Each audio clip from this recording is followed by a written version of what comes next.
Now, the second close is called the basic written close. Now, this is for you that actually have a purchase agreement.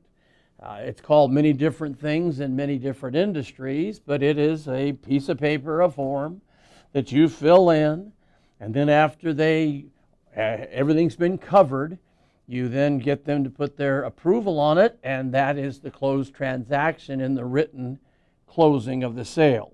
Now, the way it starts is you ask the buyer, after you've covered everything now, and again, I've got to say this a couple times, they must be totally confident and understanding all monetary aspects of the transaction. There can be nothing total, initial investment, monthly investment that has not been thoroughly covered. They have to know that, okay? When that's done, you then smile and ask a reflex question. Now, a reflex question is a question they can answer without even thinking.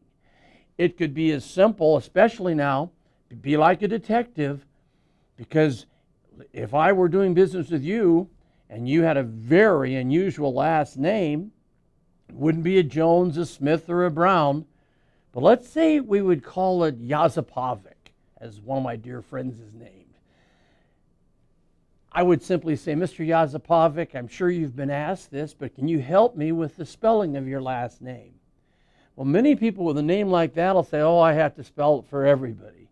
As he spells it, you simply smile and say, let me make a note of that, and you write his name as he spells it on the purchase agreement, and that's the beginning of the written close, basic written close.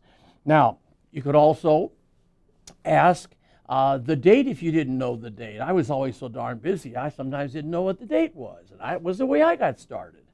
Or you could ask the middle initial, which was one of my favorites in the real estate business, to turn to the most favorable spouse and say, Mary, did you have a middle initial? And she'd say, well, yes, it's B. And I'd say, let me make a note of that, and I begin the basic written close.